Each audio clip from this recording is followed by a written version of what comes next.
Hello, everyone, and welcome back to the Film Optics Podcast, brought to you by the Drive-In Podcast Network, where we discuss film, TV, and everything pop culture related. Actually, hold on, my bad. Let me start that over. I always forget this. Oh, we're gonna go back, and back.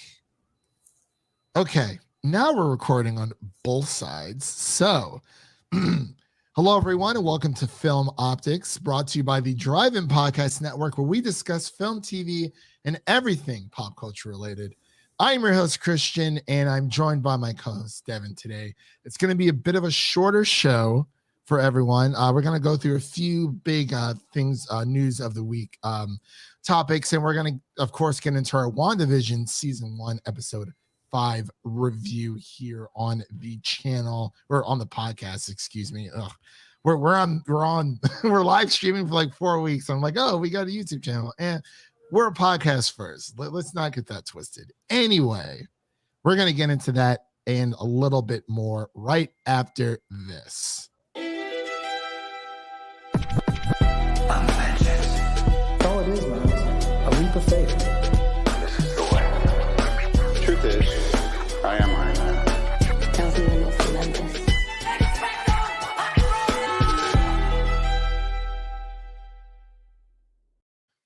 All right, and we are back. So, Devin, actually, before we begin that really quick, you can listen to our podcast on platforms around the internet. I'm just all over the place today, everyone. I'm very, very sorry. It's Super Bowl weekend, and Devin doesn't have a lot of time, so we're gonna condense it. It's not gonna be like super, super quick, but we're gonna be covering a lot less topics, as I said before.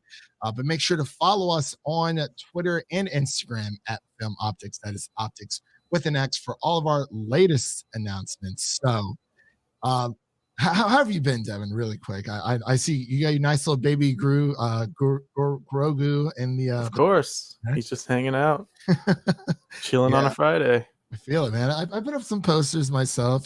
Just I got a Spider-Man one. I got a Daredevil one coming in the mail, so that's gonna be pretty sweet. Very, very excited for that. But Devin, let's just dive in. We had the Golden Globe film nominations as well as the SAG nominations as well, and people weren't super happy about. There are a lot of snubs for sure, but of course. We'll just go through a few of the nominations, mainly just Best Motion Picture for Drama for the Golden Globes, and I believe there is one for the SAG as well. But for the nominations for Best Motion Picture Drama for the 2021 Golden Globes, we have The Father, Mank, Nomadland, Promising Young Woman, and Trial of the Chicago 7. See you over there, Devin. It's all right. I got you. But what were your overall thoughts about the nominations for for the Golden Globes so far? Just can't respect them. They don't deserve any attention. Yeah, That's what it is at this point. They're just like looking for attention. What else would it be? Yeah, to have these nominations. I mean, apparently, Jared Leto is having a. Between the SAG nominations and Golden Globes, he's having a field day, and I mean there are a lot of snubs on this list. One of them mainly being Delroy from The Five Bloods. That's the biggest one ever. I absolutely hate it. It's the worst. I just and between let's see, I mean Chadwick Boseman, excuse me, has also had his fill, but. Let me read off the outstanding performance by cast in a motion picture really quick from the Screen Actors Guild, which is the SAG nominations for 2021. We have The Five Bloods, Ma Rainey's Black Bottom, Minari, One Night in Miami, and The Trial of Chicago 7. I haven't seen One Night in Miami yet. I've been planning on doing it. I've been watching Young Justice Season 3. Let's not get it twisted, folks. Young Justice Season 3, because it's finally on HBO Max, so I wanted to watch the other half that I never got to watch while it was on the DC universe. But yeah, man, I mean, anything else you kind of wanted to touch on here? I mean, there's just so much between. I still got to see Minari. Okay, I got you. I've heard good things.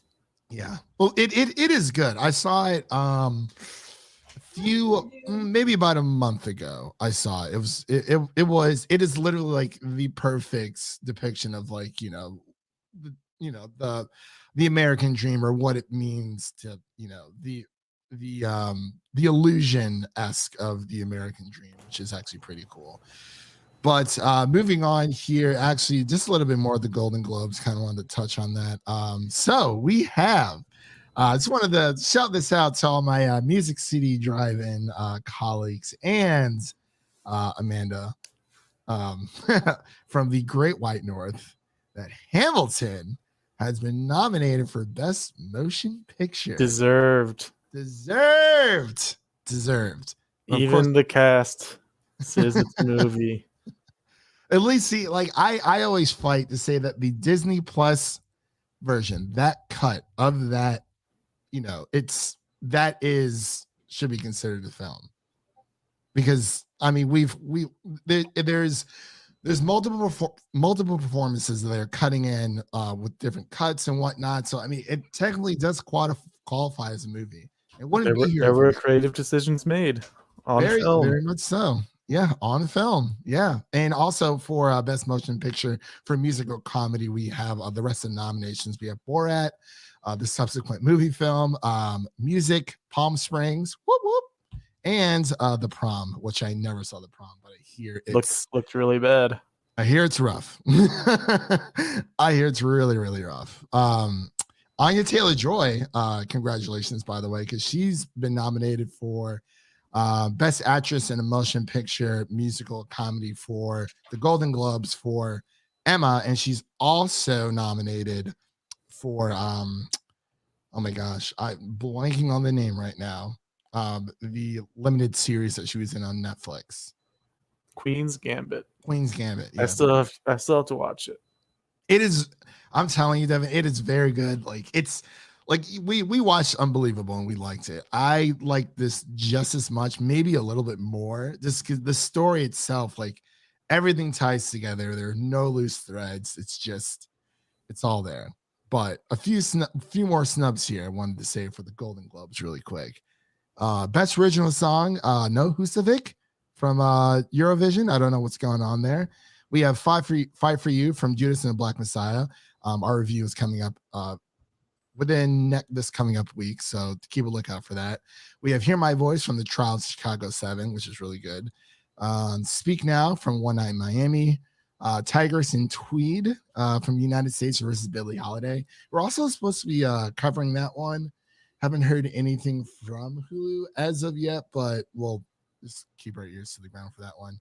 And then this one in the middle, IOSE Scene from The Life Ahead. Have you heard of that one? Never heard of that. Well, and also for really quick, the best animated feature films. Just wanted to shout out Wolfwalkers really quick. I know Soul and Onward are there. Disney's always there, and we have Over the Moon as well. And The Croods, A New Age. Sure, throw them in there. Yeah. Where's Trolls 2? Honestly, I watched Trolls 2. I got a screener for it, and I enjoyed it for what it was. It wasn't longer than like an hour and 20 minutes, and honestly, it's perfect. But yeah, between the SAG, I know we haven't really touched on there in a bit for the SAG, but for television, the best ensemble for a drama series. I just wanted to cover this, and if there's anything else you wanted to lay out for the SAG or Golden Globes, we can do that. So for the best ensemble for television and drama series, we have Better Call Saul, we have Bridgerton, we have The Crown, Lovecraft Country, and Ozark. Unfortunately, well, I think The Mandalorian got nominated for the Golden Globes drama. Yeah, I think so. Yeah. Sorry, I really need to get a new a new mouse here for this computer. But yeah, was there anything you wanted to touch on? Any disconcerts? It's a big year for women, by the way, for a lot of women directors in the Golden Globes. So shout out to them. It's just hard to even get angry at them anymore. It happens every year. Yeah, it's literally like the Golden Globes, and I'm assuming with the SAGs, but especially the Golden Globes. It's kind of like the pregame to the party that you're supposed to be going to. Like you don't take it as seriously. You kind of go.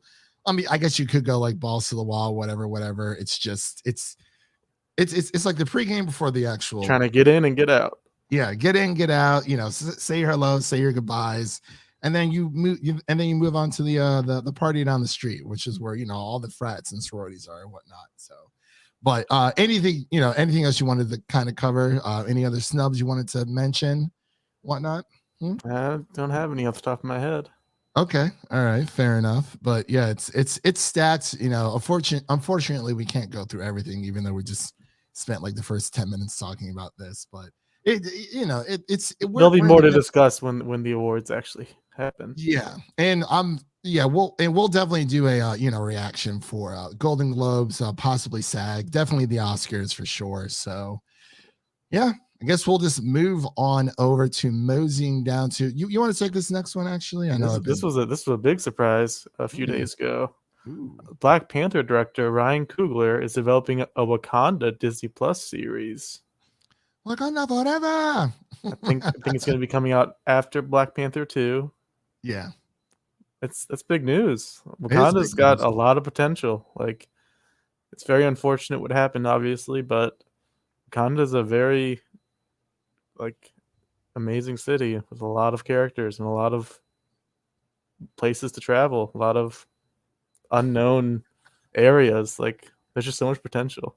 Yeah, I really enjoy that they are, obviously the unfortunate timing of Chadwick Boseman, losing his life. The man lost his life, so it's like and I was listening to the Nerdsuit podcast, by the way, shout out, wear one of their hoodies right now. I probably can't see it on screen, but that's okay.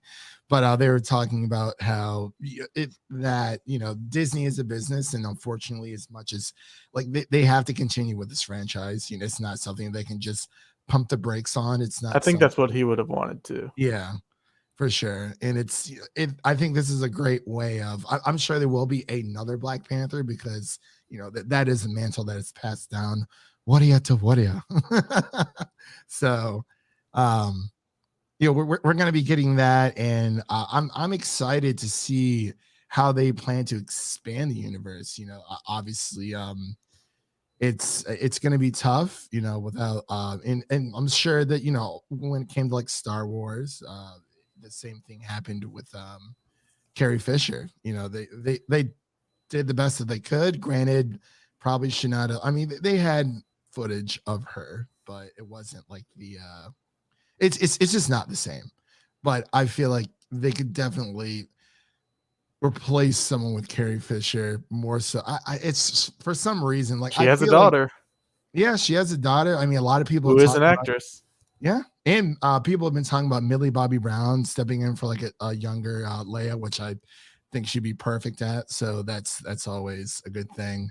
But yeah, I'm excited to see how they expand this universe. I mean, Disney has, between Marvel and Star Wars, they have been doing a phenomenal job when it comes to expanding these universes and tying small little threads together. It may not all, be this amazing coherent, story with like zero tight or like airtight plot holes, because I mean that's going to happen with any major franchise, but they've been doing a great job. So congrats, Ryan Coogler. Speaking of Disney doing a great job and exciting things, today was some huge news we got. So we got Willem Dafoe spotted on the Spider-Man 3 set. I'm very excited for this film. I'm just a little worried because we're getting all these rumors and whatnot, and Kevin Feige himself said a lot of the rumors are hit or miss, because I want it to be Tom Holland's story. I don't want to be like, oh yeah, well, like you guys like Tobey Maguire, we're gonna give you Tobey Maguire. You guys like Andrew Garfield, we'll give you Andrew Garfield. And it's like, I mean, a small little cameo, like quick little scenes, I'm fine with. I was worried, just like you are before, but the more these things are coming out, the more excited I'm getting. I need to see a trailer. The first two Spider-Man were they were very contained personal stories for Spider-Man. They didn't have a lot of relevance to the rest of the entire MCU. But for the third one, it seems like they're just going all out. Like, it's not just his own little story anymore. They're bringing in all these people. There's going to be Doctor Strange. Maybe Wanda shows up. Like, Daredevil. they're going all out. It's going to be so I'm good. more excited for. Like, I'm more excited for Doctor Strange and Daredevil, like Matt Murdock versus Tobin, like the old school Spider-Man, actors and actresses. Like, it'll be great. But I mean, obviously, that's where Doctor Strange comes in with the multiverse. So it's like they've really thought this out, and it's as long as they provide a great ride, great entertainment, good story. I'm all here for it. I just don't want them to lose sight of that. Hey, like Tom Holland is Spider-Man now, and he's been building a career of his own. Between Cherry, Uncharted, Spies in Disguise, Onward. He's trying to. I think he's doing a good job of not just saying, hey, like, I'm not just Spider-Man, like I am in other roles, and even with Devil All the Time as well. Like, I thought he did a great job in that film. That was great. But yeah, Willem Dafoe. I mean, I love Willem Dafoe. I mean, I'm here for it. I just want them to, I don't want it to be all over the place, like freaking Wonder Woman 1984 with all these wishes and like all this other crazy stuff. We could never not trust Feige again. Like, that is true. What he's doing with WandaVision, but man, how risky that was and how much is paying off. Like, we have to trust this man with every project he has. He knows, and Feige we trust, So yeah, and also Tom Holland had kind of commented this week saying that Spider-Man 3 is the most ambitious standalone superhero movie ever made. Yeah, there's also that Instagram post he had where he had the best was that his brother? Best day of his career or something. Like, yeah, an amazing dream came true. So yeah, people were kind of speculating what that means, but there's big stuff happening on that set. Really big stuff. I'm very, very excited for that. But yeah, not much else to say there, but we do have a little bit of something to say about this next story. We got Nintendo. Being Nintendo. Yeah, we got a little bit of Nintendo reportedly scrapped a live action Legend of Zelda series with Netflix after the news of the project leaking online. And I read into it a bit. I mean, it was definitely on the fault of Netflix, but I'm like, this is kind of just classic Nintendo being Nintendo. I mean, are they allowed to, do whatever they want their own property? Yes, that's why they rarely buy third-party studios. And I think they just picked one up about a month ago or a few weeks ago. I forgot the name of them, but they did games like Mario Strikers and what have you. But I don't know. I wanted to get your thoughts about this first, actually. So I'm not ranting here for like 20 minutes. Well, I guess I need some more information. Did they cancel the project because it got leaked, or was it because there was some bad reactions on the internet? Because it got leaked. To the announcement. Because it got leaked. That's pretty dumb. Yeah. Now, if it feels because there were some bad reactions, like they were just testing the waters, that's fine. That happens all the time. Yeah. But if you're just mad that it got leaked, like, that shouldn't stop you from releasing a possibly great show. Yeah, and a little bit here, backstory of it, so people kind of understand what's going on.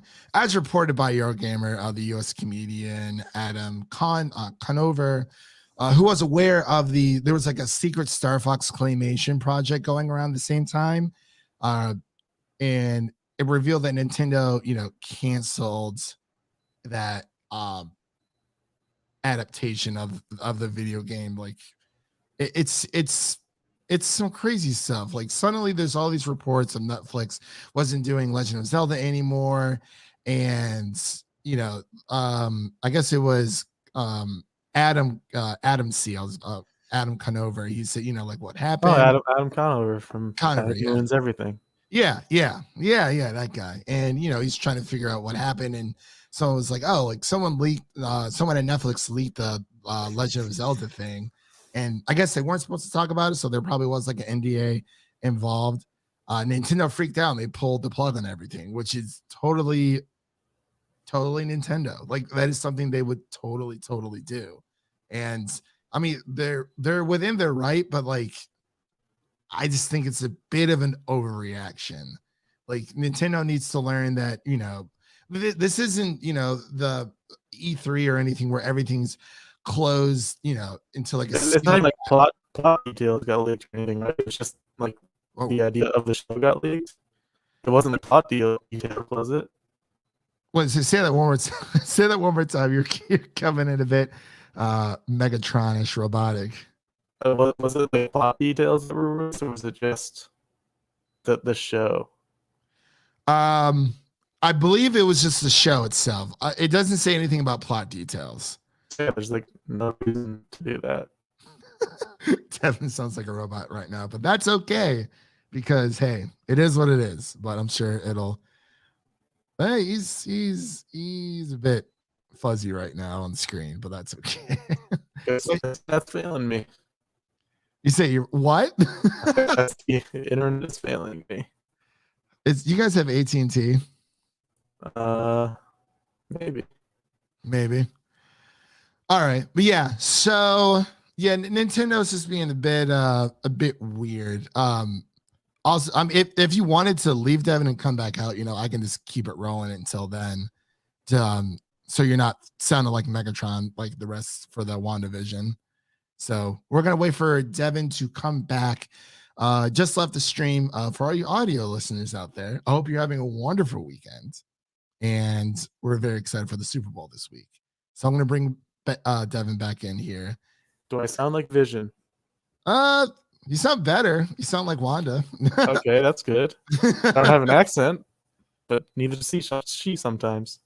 Yeah. It's definitely better than from before. That's okay. So anyway, anything else you wanted to kind of comment on when it came to Nintendo before we get into the juice? It's time for the juicy stuff. It's time for the juicy stuff. All right, Devin, let's get this ready here. I think I know which one it is. All right, everyone. We're about to get into our season.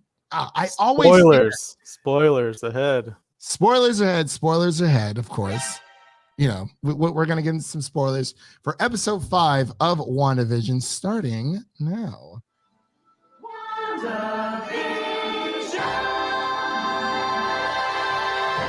The new theme song was so good this week. It really was. It was creepy, but it was just like it was so good. I loved every second of this episode. Of course, like Devin said, we're gonna get straight into spoilers. I know, it is very tough nowadays to just, go wake up, go to work, do your thing, and then, hey, I have something to look forward to afterward. I'm gonna watch WandaVision. The new one. You had to stay off the internet for that today. Yeah, I actually. That's why I watched it so early this morning. I was like, I'm getting this out of the way. I'm not getting spoiled. Yeah, I literally watched it right before I had to go into work, and I was like, I have to because I know I'm going to be on Twitter, and someone's going to say something. I did post a spoiler today, but I gave people a notice. Number one, you kind of push the picture all the way down with whatever emoji thing, and some people didn't like that. Some people did, but I was like, hey, if you really didn't want to know, you could have just don't look and just keep scrolling. That's literally what I do.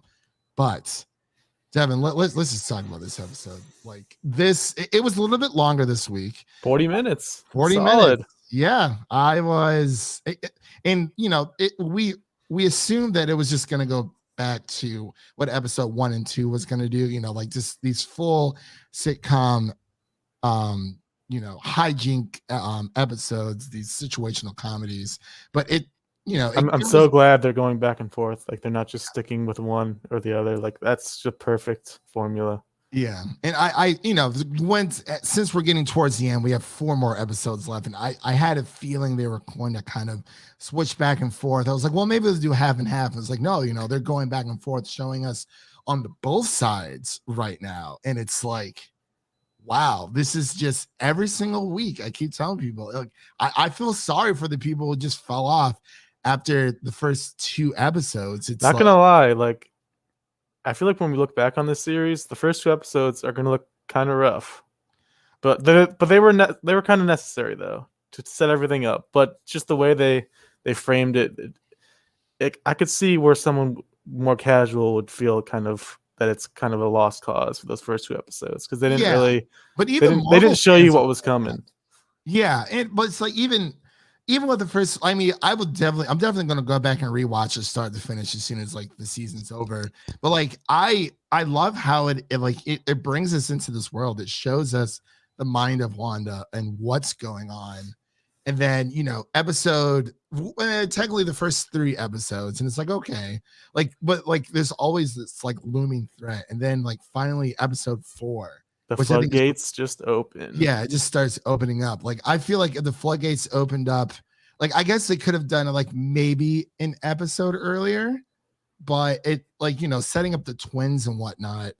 That's what really kind of like I like things when they build up. It's kind of like the first season of Game of Thrones. Anyone like one of my friend's fiancés right now, she's never seen Game of Thrones. They're watching it together, and she says she likes season 2 better than season 1, but it's like even during the beginning, like everything does move slower. Granted, this Game of Thrones season 1 is 40 to 50-minute episodes, and there's 10 of them versus the episodes we've had with the WandaVision, where they're roughly have been up to until this week around 25 to maybe 30.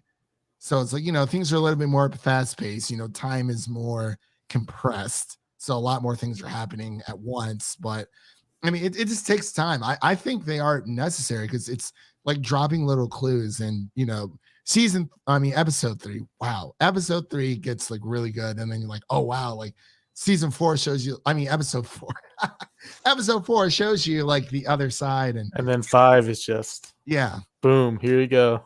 it's You wanted it. Here you go. And I think it was one of the show's writers or directors was saying that, like, yeah, it follows more of the Marvel formula moving forward. And they were like apologizing for, what they've done. I'm like, do not apologize for trying something new, for making something so daring and just, it's not by the numbers at all. Like it's random. It's like this weird, like we don't even know if Wanda's even in control of her own actions or feelings, because even with Agnes, like we see Agnes in this episode, but we only see her every single time the twins Billy and Tommy age up, about 5-10 years per. Yeah, I was gonna bring that up. That's actually something we learned this episode. It's really important. We learned that she's not creating her own reality necessarily, but she's altering current reality.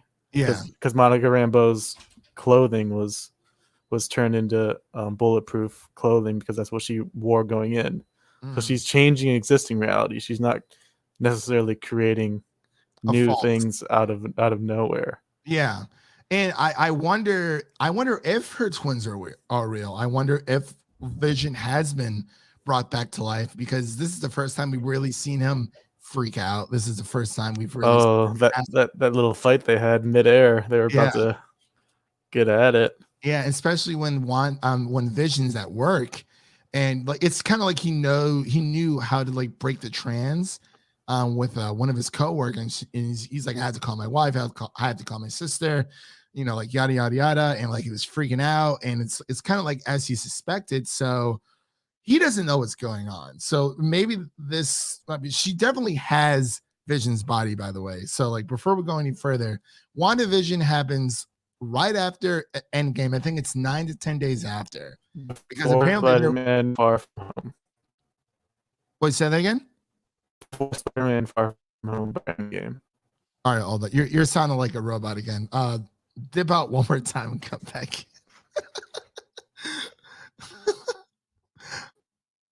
Wait, did you hear me? Oh, he's frozen. All right, let's remove him and add him back to the stream, maybe. Maybe I'll just send him a new link here. Hold on. Let's kick him and let's bring him back in here. So yeah, WandaVision, everyone. It's gonna be a grand time. Let me see if I can send this over to him really quick. So yeah, I got the Chiefs this weekend. So that's gonna be a lot of fun. Super Bowl's coming up. Gonna hang out with the boys. Gonna chill. All that good stuff. So let's see. All right, I just sent him another link. So I put it in Discord as well. At that, we are still live streaming there. So guess we'll wait. Oh, there he is. Hello. Third Hello. time's the charm. Third time's the charm. Hey, it is what it is, man. I was just telling everybody how the Chiefs are gonna beat the Bucks this weekend. I hope so. I hope so too. But yeah, so where were we with so you were talking about Vision? I was just saying it takes place after Endgame, before Spider-Man Far From Home. Right. Yeah. And yeah, that's very important. And I guess we were supposed to get a post-credit scene after Endgame with Wanda stealing Vision's body. Yeah, that would have been awesome. But I mean, we do see it from a bird's eye view type of situation. I can see why they took it out, though. It kind of takes away from the moment. Yeah, and it's like, we just had this grand adventure, and like the ending of all for majority of these characters, if not some more than others, but it really just had like the nice little mystery, because we just had like the Iron Man kind of clanking thing towards the end, and it's like, oh, like we know more is coming, but it was a nice break, and we got a little bit more longer of a break than we expected, but that's okay. But yeah, Billy and Tommy. Yeah, we got to talk about these twins, man. These growth spurts. The wild thing is, though, she can't control them. She tried to put them to sleep, but she has no power over them. Same thing with the stork. Yeah, it's true. So that's what I'm. They can. Maybe they're the ones making themselves grow. They have their own powers. Maybe it's Agnes. We don't really, because Agnes was always there when they grew. Yeah, that's one thing to note. She was always in the area.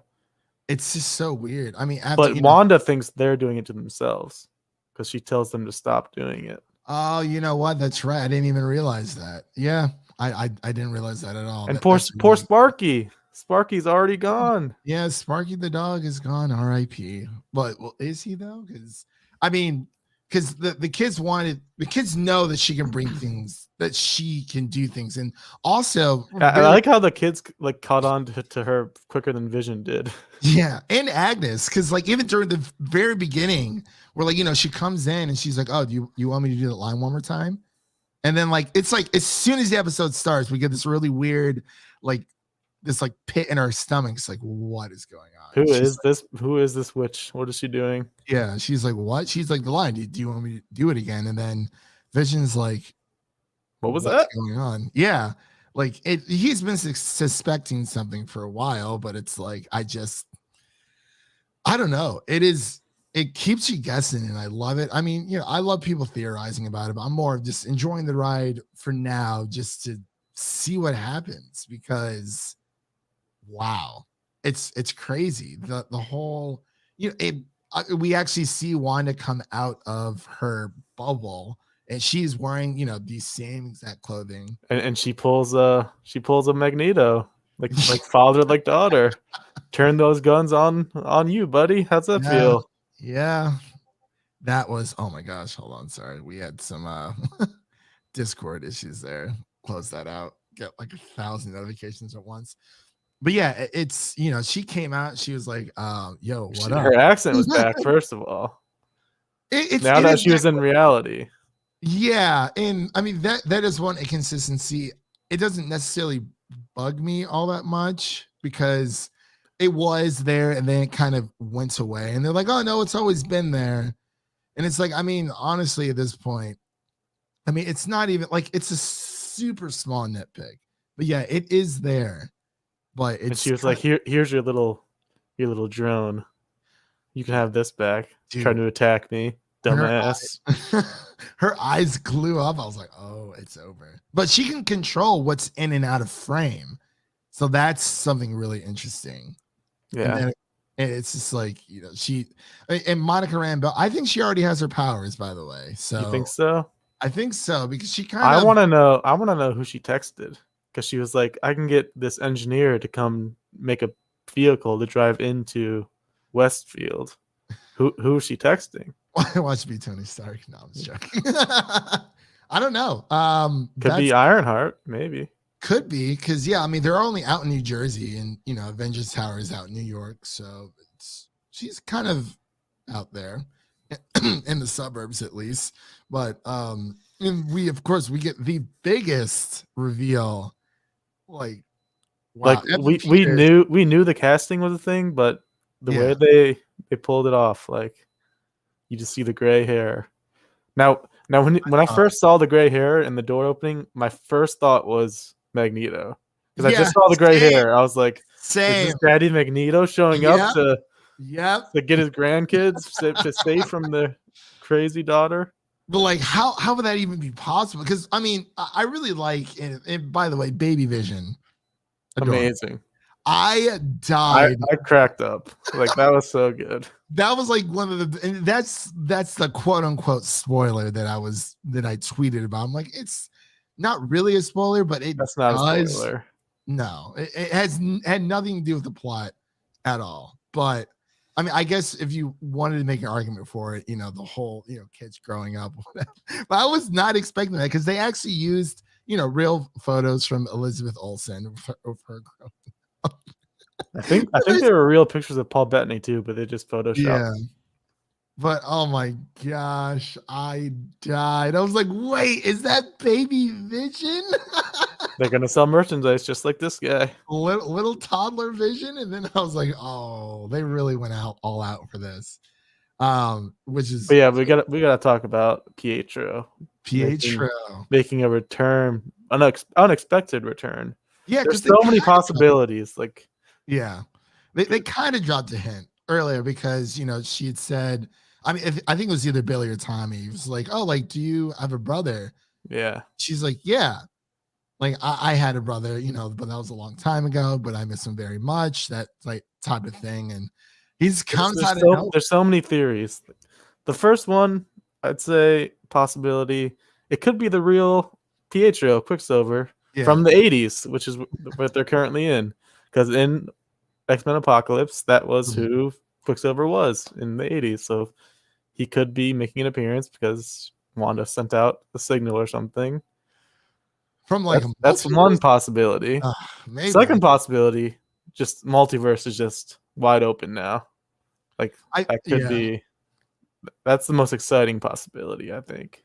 Yeah, because everything that's happening in this town, it's like, we don't know what else is going on in there. What other fragments of reality are being torn apart or blended together, and it's like we only see Westview, that one part of the town, especially with Billy and Tommy are the only kids there, and Vision's like like there's no other kids in this neighborhood, and it's like.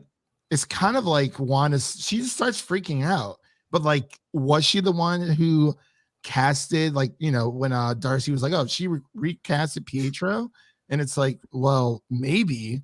And she's like, oh, I'm not doing that. But like, Vision doesn't trust her anymore because she's not telling him what's going on. Because she's in control, but I think she is slipping and something else is happening. It also could be Agnes, could be Mephisto. That's a prevailing theory.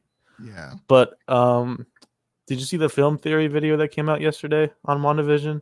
Film theory? No, I did not. I'll have to watch that one. I watched it, and he mentions that he doesn't believe the Mephisto theories are a thing because of the issues Disney has with portraying the devil in China. Oh. So that's why I'm kind of waning off of that theory, because that could definitely be an issue for them. That is true. Is that Casey, or that's probably Casey? Yeah, she's powerful. That's all right. But yeah, so that is a good point. I wonder if they change Mephisto, the adaptation, as to just something else. I really don't know. Like that, like we said, that's only one possibility that could be happening here. So the ball, I mean, Marvel's done it again, man. It's just I'm really excited for Loki. Same with Falcon and Winter Soldier. I'm not sure what's gonna happen there. We kind of got a little bit of news with Don Cheadle's gonna be in that series, so that's always a cool thing. All right, well, I'm running out of time here, so we should. All right, you want to get into the scores? Yeah, we predicted this the first 2 episodes. We were like, it's gonna get better every episode. Yeah, and that's exactly what's that. Even the Rotten Tomato scores. Yep, every episode's gotten higher. I'm going to 95. Oh, I'm going 100, bro. I'm going 100. This is literally the best one we've had so far. It is the best so far, definitely. Absolutely love it. But yeah, so we're actually going to end here, everyone. You know, Devin's got responsibilities and whatnot. So, of course, Malcolm and Marie is out this weekend. So go check that out on Netflix. Go listen to our review over on our podcast, available on podcast platforms everywhere. We'll be doing our Judas and the Messiah review sometime this coming up week. Possibly Billie Holiday, if we get that, in our Invincible review, or our first thoughts about that. We'll get into that a little bit later, but it's time to say goodbye. And that's a wrap for today, everyone. Thank you all for listening. And make sure to check out the other shows over on MusicCityDriving.com. Subscribe to our show so you never miss an episode. That was Devin. My name is Christian, and we'll see you guys in the next one. Peace. Bye.